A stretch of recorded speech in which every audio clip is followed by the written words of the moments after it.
Thank you so much. In fact, I must apologize for not being there when the session started. But then we share the blame. And as Government of India is had to rush for some official assignments, and then I felt the way the sessions were going, it will be delayed. So let me rush back and see that whether this session is on or not. But since the previous session on ICT was a bit fast-tracked. So the issue, of course, when somebody who from NHSRC is chairing or moderating the session, it is incumbent on all of us to realize that devices is one of the most complex areas in the medical landscape in this country. Complex because, first, we do not have a manufacturing capacity in our country, number one. Second, we do not have innovation culture in our country. Third, we do not have something which is appropriate for our country. The whole world moves for high technology. We move, what we need is something which penetrates faster to the remotest corner of the country, and which could be used by somebody who may be illiterate or somebody who may be not technologically savvy. At the same time, we have to bridge the technology gap in terms of bandwidth not available, in terms of the internet not being available. But over and above all this remains, as the moderator has mentioned, the lack of standards and regulation by Drugs and Cosmetics Act.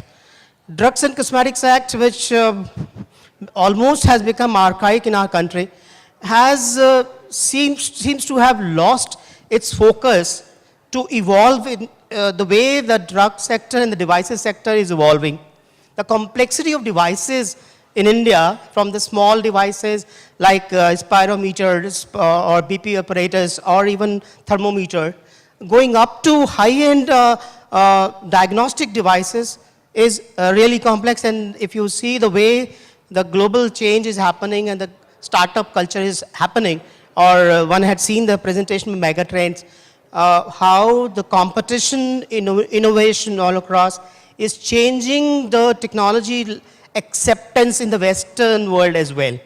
West of the world also requires simple technology to be able to reach to the remotest corner, yet be state of the art. That's the challenge.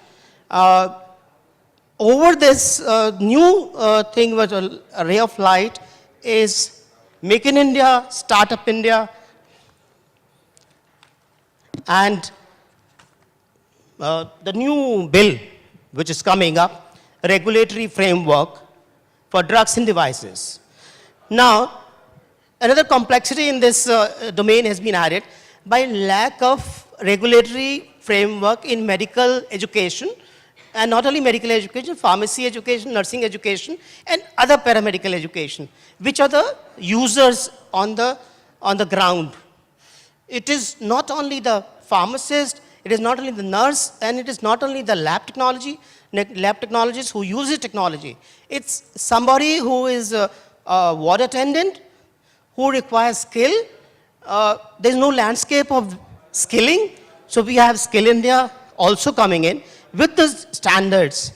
But those standards, also there's a compulsion that they not be India specific, they have to be global standards to be able to align with the international standards.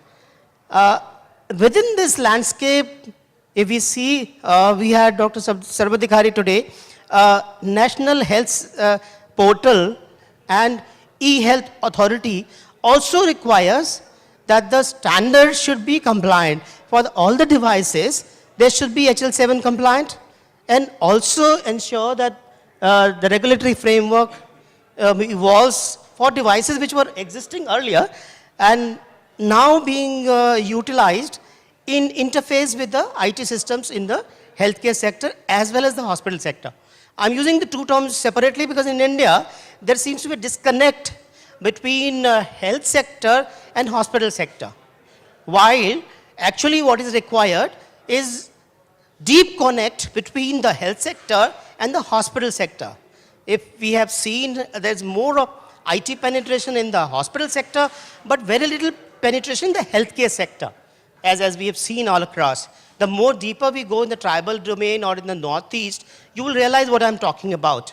The kind of healthcare setup that is available in Northeast of our country, and that is available in our tribal and hilly regions, requires a deep penetration of not hospital sector, but a health sector, which with linkages to the hospital sector.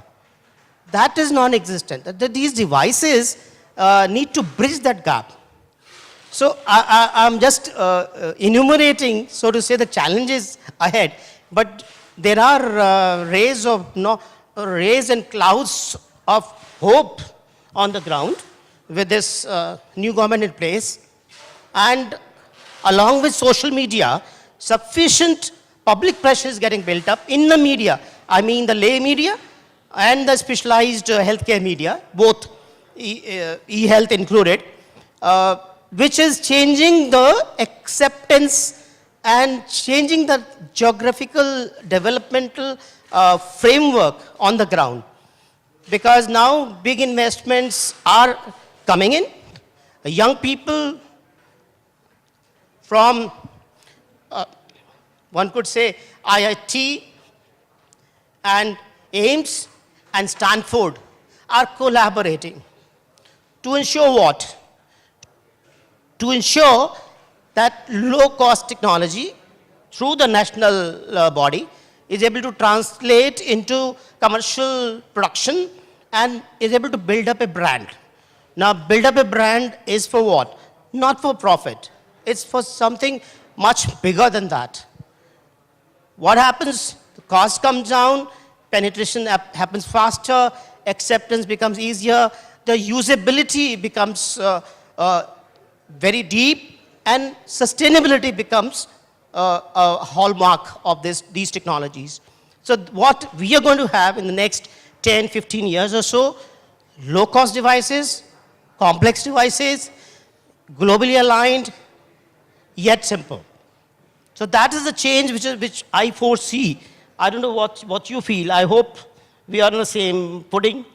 But I am hopeful the way the changes are occurring, we should be seeing a quantum jump in terms of our ability to manufacture and ability to get it on the ground faster than we have been doing in the past. Thank you so much for this opportunity to eHealth and, of course, the whole panel and the moderator.